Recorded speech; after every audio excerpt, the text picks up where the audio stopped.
Ben, we are in a very interesting time in the movie world. Some say it's a return to form. Some say it's a whole new era. I'm not even just talking about superhero films. I am talking about films in general. The sprouting of what seems to be new eras. I just used the word era twice. It's because I see Taylor Swift in my head right now. The Eras Tour era. Well, sprouting new avenues of creativity, either from our tour theory through directors or from really, really creative studio heads. We all know that the creativity comes straight from the executives, doesn't it? I think that's the premier accomplishment of capitalism in the United States is that we've learned that figureheads of companies are the people who are actually the smartest and they have the best ideas and they're very artistic and we don't give them credit for that. It's not just about dollars and cents. It's about art.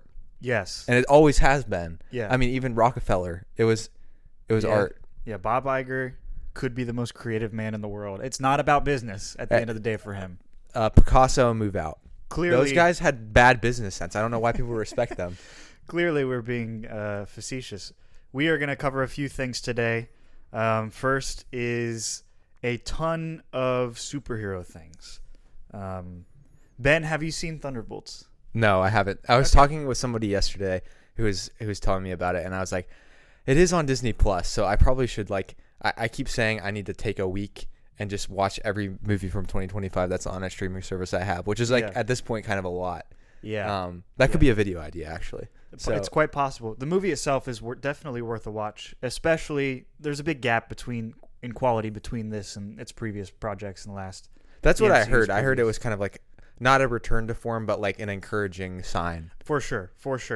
Well, Kevin Feige, the director of the MCU, I'm sure you've heard of him. Yeah, I'm familiar with Kev. So me and Kev, we're kind of on a nickname basis. That's good. I'm glad. He recently came to Reporters post-Superman, which is doing great, by the way, and we'll get into that, giving some news for the future. And this has kind of at least overtaken the movie industry headlines in the last couple of days. Kevin Feige said he repeated a few things that we already knew, like they're going to scale back on content production, do about 1 to 3 movies a year, maybe 1 live action Disney Plus series, maybe a few animations here and there. They're going to kind of post all of these failures of movies that they had, reboot everything post Secret Wars was the news that he directly said. So this has always been rumored by people. Will Secret Wars, which in the comics does kind of reboot the Marvel timeline, the 616 timeline, and creates new hero, like the same Iron Man, Captain America, different faces though, right? So that's kind of what Secret Wars was used as in the comics, to kind of bring everything, reel it in a little bit. You know what I mean? Things had expanded. It's like the Big Bang. You start with Spider-Man, and then you end up with 27,000 heroes, and they're all across the galaxy. Yeah. And it's just too much for your team of writers. You got Yes, for sure. Cast a line. I think Kevin Feige is going to use this as the same type of thing, reeling it in. He explicitly said, Ben, that there will be another Captain America, another Iron Man, different actors. That's a big deal. That's something that I actually never expected them to do, because I promise you, people will hate them. I think right away it'll take so long for them to earn any respect from any superhero fans. Well, they already sort of did that with Captain America, correct? Yeah, and people hate him. Yeah. To be honest. So anyway, I'm not even just over-exaggerating that. Brave New World very much underperformed. Anyway, they learned that there's a barrier to entry with too much content, that you kind of have to have a lot of homework done to understand what's going on in the movies, and that lost a lot of people. It became work. Just think about the base of people in the United States. What do we know about them? Well, we know that they're not. The U.S. is predominantly not a college educated, or at least there's a big swath that's not a college educated culture. Are you equating that with like the ability to do homework? No. Okay. No, not the ability. It's that, and secondly, why do people seek entertainment? Well, for some people, it is not. It's not always this puzzle, right? And it doesn't have to be. It's like an escape. You come home from working as an HVAC tech or working, good jobs, by the way, good jobs that people should work. Because I'm really pro, this is my latest thing, I'm really pro people going to tech schools. Once you've really thought, think about all your options. There's lots of value to education. Zach and I will always also promote like why you should study things, but we've learned that you have a lot of access to studying things if you're just interested in learning, like on your own. And now I'm taking it lots of different directions, but anyway, they forgot their base. They forgot their base of people, and even the educated base, like that part, the super nerds, they still lost those people, because the they still didn't, was so bad. And you're right, I think you hit it on the nail. Like, it was these super nerds. It was such a big base. They're like, okay, we can go far with these super nerds. Let's just dig deep. Let's do cameos. Let's do crossovers. But the quality was so incredibly bad. They spread themselves too thin, and it fell flat, very flat. So moving on from that, they're going to do testing. I think they did a lot of pre-testing with people that they knew in the industry who gave them good reviews because it's Marvel and they want to, make money and continue on their relationship with Marvel. So Marvel's getting unbiased people to review their movies early. So that good. McKinsey Consulting's coming on. Sure, yeah. Or just YouTuber. It'd be funny, like Eric Voss. Like anyway. Sean Chandler's on the board. Sure, yeah, that'd be awesome. That would be awesome, yeah. Those are the people who should be on the board. So they're going to continue to make projects, move forward with most of the popular characters, but there's going to be a big change post Secret Wars.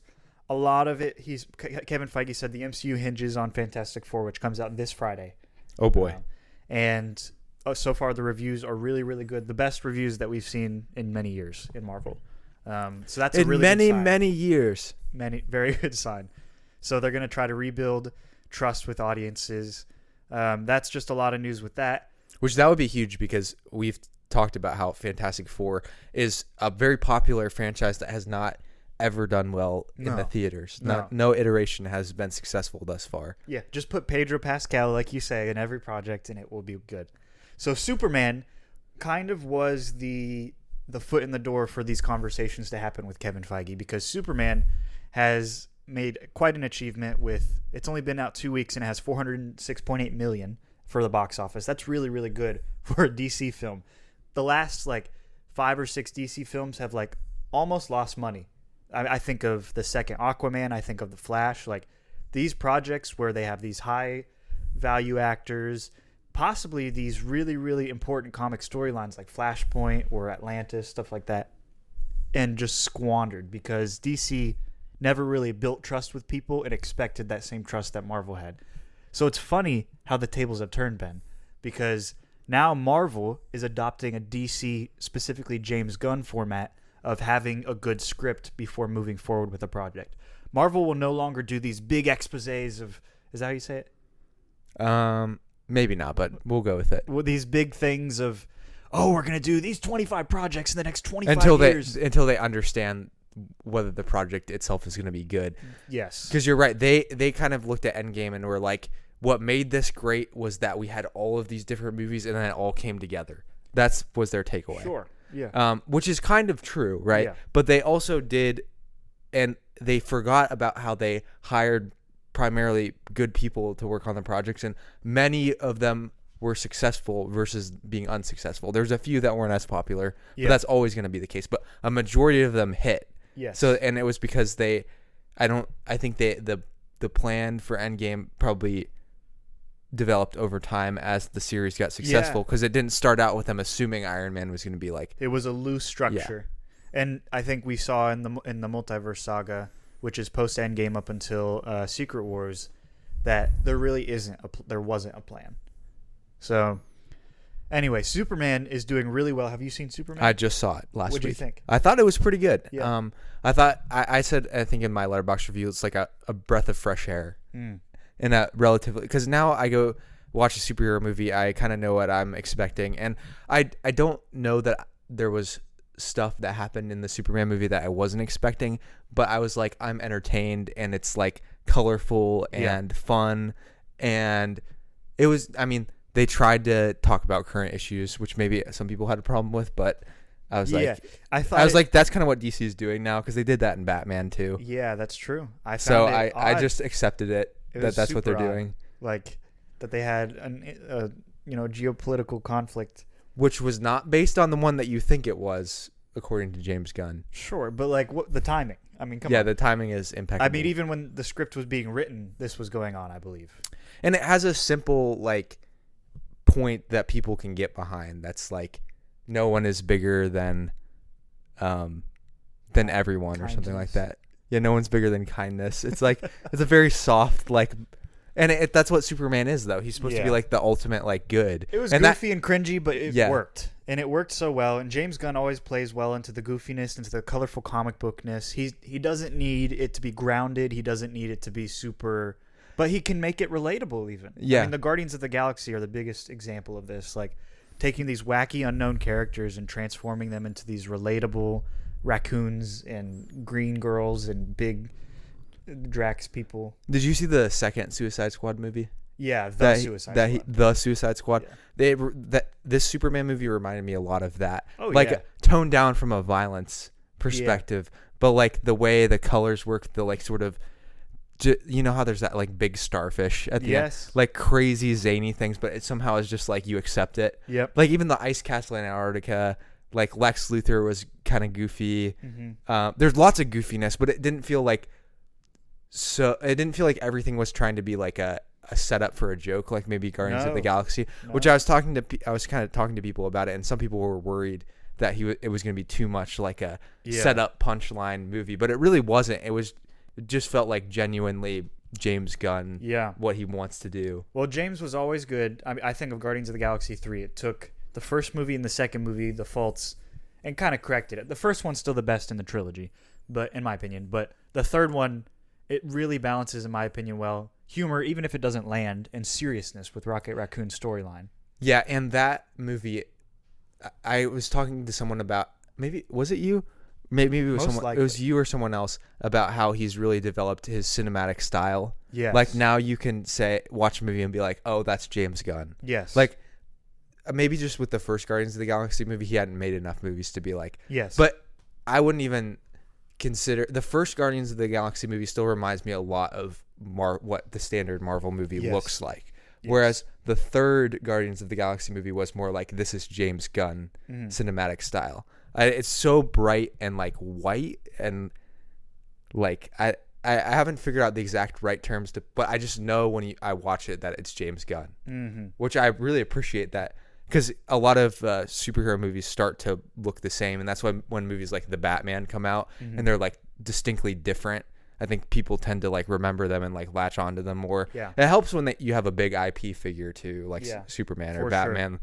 But we still learn that doesn't mean it's going to be successful just because you have the big IP character. And he does well of balancing the homages to the Christopher Reeves and Superman with a whole new character, which I think I'm going to watch here soon. I want to watch the Christopher Reeves Superman. So yes, the domestic market made $235 million. Its performance, it was a little bit more than what people were expecting. And it starts off the Gods and Monsters phase 1 he calls it chapter 1 of the DCU. Okay? So this could be, if the quality sticks here, this could be the next focal point of superhero movies, and this could be the DC era. That could be the DC era. Because they kind of have the upper hand right now. They do. Marvel's kind of directing. Marvel had it all in their hands. I know, but that's usually what happens, right? Like when you have everything going for you is when you start to lose it, because that's how businesses work, right? Until they both fail and then they do a crossover, and that's the final. You can't. Yeah, they merge together. Yep. That's the ultimate American end story to this is DC and Marvel like being brought under the same ownership. Yep. That's like classic. That would be. It's like how Cedar Fair and Six Flags have now come together, in the amusement park world. And like Disney will own them all, and there'll be like 1,000 Disney Worlds. And Vanguard, well, I'm just joking. Well, they already do, so that's not even a question. Megan 2.0 is underperforming. Nothing to say on that. How to Train Your Dragon has made a whopping $600 million. So that one was a big. This is gonna start a new wave of these like remade animated movies, because some of the Disney ones were starting to not do good, but now that this one did good, now other studios are gonna be like, Pixar's gonna have a whole wing that's like Cars is going to be live action now. That was a bad example, but Toy Story live action. I don't know. A lot of them, they use objects in Pixar, so it makes it stupid because they intentionally didn't use humans because they were hard to animate. There was a new Pixar trailer I just watched. It looks interesting. We'll get into Pixar in a second. So How to Train Your Dragon was probably the first live action remake that I enjoyed. I've seen most of the Disney live action remakes. I pretty much gave up on the idea of live action remakes altogether once I heard all this trash about Snow White and even the stuff before. Cinderella, Beauty and the Beast, they're fine. It's just like, you're really just showing me a less good version of a movie I already own and love. Because Beauty and the Beast was a great movie, like the animated original one. I don't think I even wasted my time because it was so well done. You're like, why do we need another one? And How to Train Your Dragon was interesting. I think the thing for me was watching that trailer and seeing how realistic Toothless looked. I think that was a cool one for me. And then how realistic, honestly, all the actors looked and sounded. It was just the accuracy and the tightness to stick to the script. Like, it's the same experience, to be honest. It's the same movie, just a slightly different way we interpret it. So it could become the highest grossing installment in the entire How to Train Your Dragon franchise, which means they might redo the second one or the third one, or maybe they diverge from it a little bit. And the I feel like at this point it's open to them because this one was going to be the one that people would be upset about if they diverged too much. Yeah. But I doubt people are going to be like by the fourth one or however many they got to. I don't think people were like people are never usually as invested by the third one. You have your like core fan base. Yeah. But like the first one's always going to be the one that like stands out. But if this is kind of where this is a new realm for the movie world. Oh yeah. They could kind of diverge from this and create their own sequel that's separate from the animated sequel. And you think these movies that even if they're not remakes, but they're like sort of like these mixed animated live action. I mean, they've already had that with CGI. Yeah. But this is just like a different way to sell technology they already had. Mm-hmm. But they picked something that was going to be really visually interesting, which I think is what worked. And people are like, come on, we want original things, but let's get into that. So Elio, an original Pixar script, right? It's about this kid who is going on this adventure in space. He's lost. He has to kind of be this intergalactic delegate, I guess. Well, it's like a coming-of-age story as well. And his mom's like a space cadet. I don't know. So classic Pixar. Underperforming dramatically.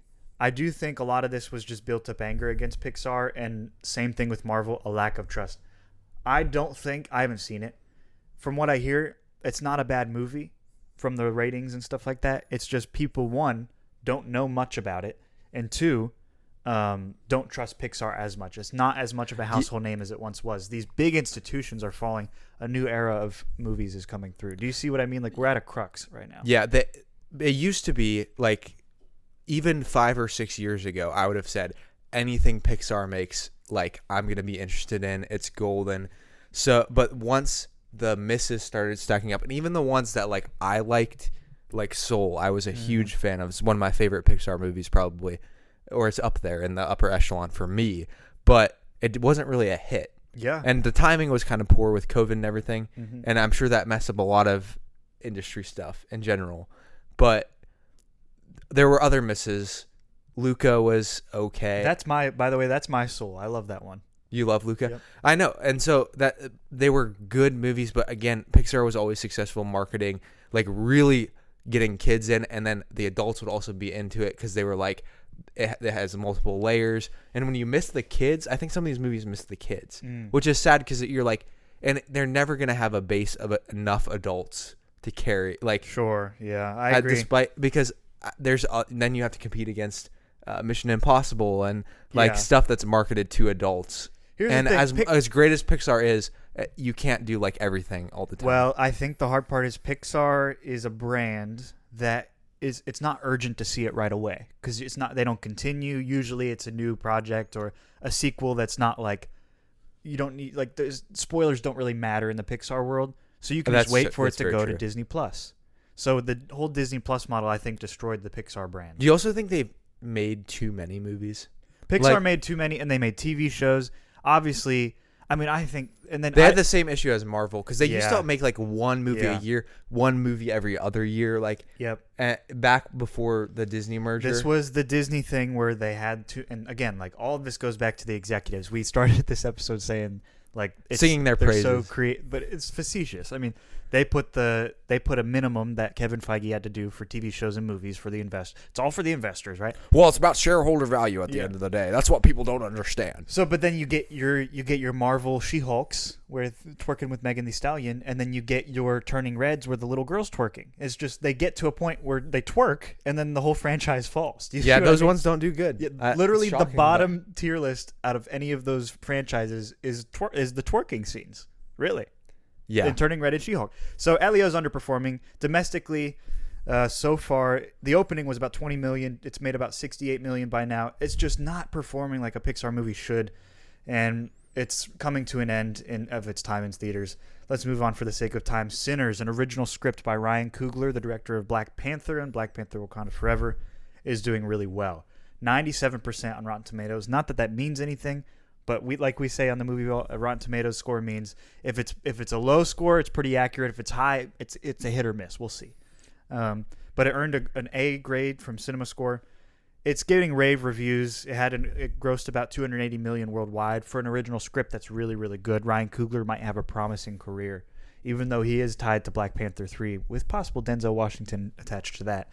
So I haven't watched this movie yet. Again, it's kind of on that list of 2025 movies since, like, now that I have all these streaming services and it's on Max, I still haven't figured out my balance of, like, what movies I'm going to prioritize seeing in the theaters because I think I'm not sure I'm the best, but, like, the average consumer is going to be like, I'm going to pick this many movies to go see, the biggest ones that I think are the most necessary to see in theaters, and then I'll wait till streaming for a lot of them. Yes. So it's interesting to see that from how I make decisions. But some of it's just like random a little bit too. Like I might go see a movie that, anyway, that not to diverge on it too much, but it's really promising because I thought Coogler Fruitvale Station was a great movie, and then he went straight into Black Panther, so we didn't really get to see him like have any transition movies. So it's cool that this has been successful, and I'm excited.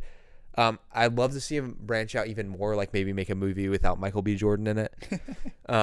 Not because Michael B. Jordan's bad, but I just think, like, as we, with our tour, well, then again, it's like Fellini had his, I forget what the guy's name is. I'm just saying, I think everyone he has wants their to like be person. That guy. He wants to be that guy who has a movie come out and people just see it Kurosawa because had of his Toshiro last name. Mifune. Like, yes. Yeah. So a lot of times these guys have their like guy, and then they make movies, and then they sell them based on their name and the fact they're working with this actor that's their like, for lack of a better word, muse. I guess.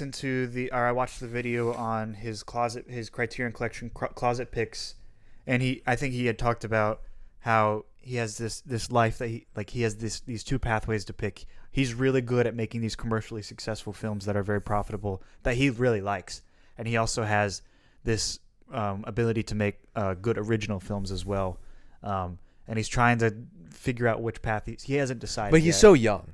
Yeah, relatively speaking, he for a could director. get this trilogy out, Black Panther, and then move on and just have an established career. Be a Christopher Nolan. He could be the next Christopher Nolan or Wes Anderson. I think he's getting there. I think Christopher Nolan would be a closer comparison, but I get what you mean. Where Wes Anderson was at the point, maybe he's lost it a little bit now because people are like. Some people are a little done with Wes Anderson, but for a while he could just everyone would go see his movies based on his name, and the people who like him will still do that. Yeah. So I think Coogler has better crossover appeal to take the reins from Nolan as someone who can make original films that are extremely financially profitable. Yeah, because that's what Nolan has been able to do. We were like nobody else can make a biopic about Robert Oppenheimer and it be like. As financially successful as it's not even close. It's not even a competition. Maybe Scorsese, but it wouldn't be as financially successful. Sure, and it would be like a mob boss interpretation. It would be like almost like a documentarian style versus how Nolan and he'd did be it. from Brooklyn. Yeah. Jurassic World Rebirth has 100% in Rotten Tomatoes. I'm just joking. I was gonna say that would be stunning. I walked through the theater. I was like, "Oh, there's a Jurassic Park movie out. I didn't even know." Yeah, That's how little I care about this franchise. 568 million. It's performing really well. Only 180 million budget. Scarlett Johansson led film. So this is a new start. I think it's a new trilogy. Yep. So they're not giving up on it. They never give up on these IP things because you could always get it right the next time. It has. It's not even about getting it right, Ben. This is a success. That's true. And here's the thing: like, it kind of has a monopoly on the dinosaur world. True. There's no other big franchise out there that competes with the Jurassic. We have superhero franchises that compete with each other. When it comes to the dinosaurs, there's nothing like it, and kids love dinosaurs. And it's an easy sell. You're right. It's almost like a mix between horror and thriller because it's not really a true horror thing, but you can still do horror stuff with like jump scares and widely accessible things. It's also nostalgic. It comes off of like it has the this advantage of having a really, really good start to the franchise with Jurassic Park, and almost every movie after that wasn't as good. The first Jurassic World was fine. So anyway, I don't like when they get to the clone stuff at the end of Dominion. It's so boring to me, but you're right. Big dinosaurs will always be able to sell. Yeah, and I will probably always watch it. So, last piece of news we have, a pretty impressive one. Speaking of Nolan, the Odyssey already sold out its tickets to the 70mm IMAX showings for the Odyssey, starring Tom Holland. He is the godfather of the 70mm camera at this point. He knows, like, not only can he sell movies, he can also convince everyone that they need to watch it like a specific way. Yeah, that's true. And which I know Coogler loves too. So speaking of, I think he has the potential because I remember when Sinners came out, he was talking about the film and how it was important. Yeah, for sure. So I think next year will be a really, really big year for movies. I keep saying the following year, like last year, really wasn't a giant year for movies. No, I think of 2022, and I think, what was the biggest movie? Everything Everywhere All at Once. Like that really was not. But still, that was not a. I think it was 2022. I don't think it was but the Oscars were in 2023. Yeah. I don't think it was a big year from film. I think this year and the next year will be pretty big years for film because we got the Odyssey, we have Dune Part 3, which they renamed to Dune Part 3, and then we have Avengers Doomsday. These big franchises, the big director. And from an art house perspective, like a more artsy films, like there's a new Ari Aster movie that just came out that is polarizing, but still it's interesting. Mm-hmm. Eddington. And then there's a new Paul Thomas Anderson movie with Leo, I keep messing up the name. One Battle After Another. I just saw the trailer for that. And so from an art house perspective, you're getting these like interesting movies. The Way of the Wind with Terrence Malick soon. That won't be as big box office hits, but they can fill in those gaps between the like big IP hitters. Because that's how you like. I know how much we talk about being snobs and how much on the podcast, and I like that. But for the health of movies and the business, you have to like want big blockbusters to be like good and successful and enjoy them. Stop being so pretentious. Just enjoy going and watching. Understand what it is that it's going for. Like allow yourself to be entertained by it. It doesn't have to be, and then the money will be available for those smaller movies. I mean, what do you expect? It's trickle down economics. It makes me mad. It's trickle down economics. Talk about the Jurassic World. It's just going down. No, it's not. Like, do you want it to be like Shape of Water, where Scarlett Johansson falls in love with the Bronchiosaurus? I mean, just saying, like, what do you expect? It's a dinosaur movie. Their dinosaurs come in. They go in. They make a dumb decision to let the dinosaurs have some agency, and then of course they break out. We love it. Just let it happen. The superheroes. There's a bad guy that has similar powers to the hero. There is no way the same thing to rework the superhero movie structure any more than they already have. Like the only ways you could do it would be like insane, and maybe you could still do that with like a really niche project at some point. Maybe Marvel could make a superhero movie about one guy in a room talking to himself out of depression. Yeah, and it would be like Captain America. Something. Yeah, I'm just imagining like that Jim Jarmusch movie I watched, Permanent Vacation, as but it's like a Marvel movie because that movie was literally just like a guy walking around New York City like talking to people. Yeah, that was it. There's nothing else. Sure, give me that, but it's the Hulk. You're like give me America Chavez in a room with schizophrenia. I'm just saying, like, I'm not making fun. I'm just saying, like, give me something. But you still need your big IP hitters to be successful in order to be able to do that. Yeah. So Moon Knight was a step in that direction. We'll see if he's getting a season 2. So I'm going to rewatch season 1. So that is all the movie news we have for today.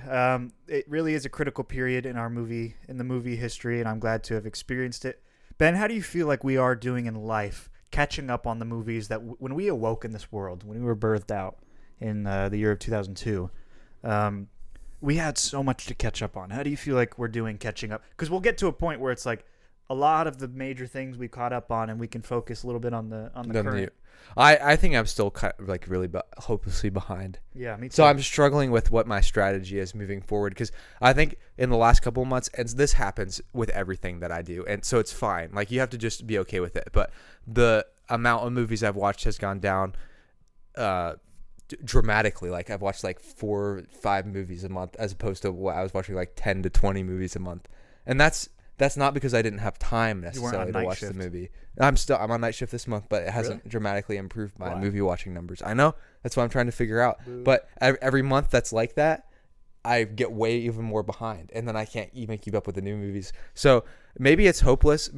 But anytime I've tried to be like have a plan for like, oh, I need to watch this movie, but that's not the joy of movies. The joy of movies is being like, I want to watch this like random I want to watch The Toxic Avenger. Like, that's not an important movie to cinema. It kind of is in a weird like, but it's to like B movie cult movies. That's an important movie, but that's what I like. I like just being able to be like, I'm gonna watch this like random thing. Yeah. Anytime I set up like a plan for like I'm gonna watch. Now, with trying to do more stuff with videos, I'm going to have to be a little bit more like that. I'm going to have to like be like, I want to make this video, so I'm going to have to watch these go movies. Check it out on Last Resort Network on YouTube. Yeah. What's your latest video again? Latest video is Best Albums of 2025 so far.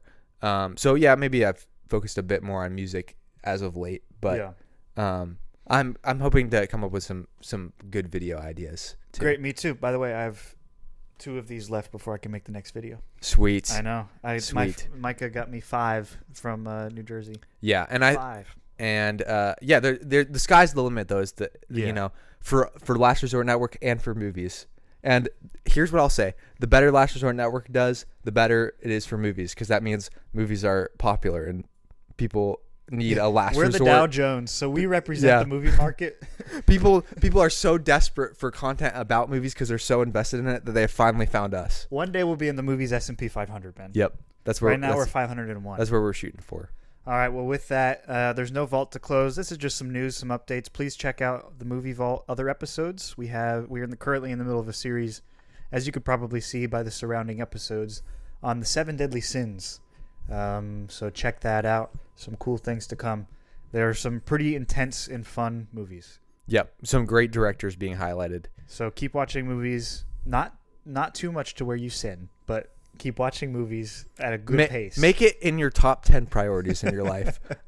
That means I'm saying that there's 9 priorities that might be more important than watching movies. Yeah, and if there are more, don't take what we say. Just prioritize it to the extent that you can. Yep. But we're going to be the only network that says anything like that. So you can trust us for honesty. Yeah. If your wife says she needs more time, don't watch a movie that night unless it's a movie she wants to watch, like The Proposal. Which maybe means you're going to have to expand what you're interested in. Yeah, or maybe she likes a movie like Inglourious Basterds, and you can watch that with her. By the way, if she loves it, that's awesome. Yeah. That's like really, really cool. But like most women... Sorry. All right, let's maybe shut it down before we get too far. No, my wife would not like that film. I don't think anyone would be shocked if you were like, generally, there's a large group of women that wouldn't be a big fan of Inglourious Basterds, but there are some. So Ben's always the centrist. Yeah. So if you have a wife who's like that or a girlfriend, that's great. Enjoy it. If you don't, that's okay. You don't have to. You're not. Trust me, you're not going to force. We aren't telling you to do anything anymore. We're just saying, we're just giving you possibilities of actions you could do in your life that you already know exist. Hey, that's all some people need is a push. All right, we can shut it down now. But yeah, movie news. But do check out some of this news for yourself, and be sure to get your tickets to the Odyssey because they will be selling out.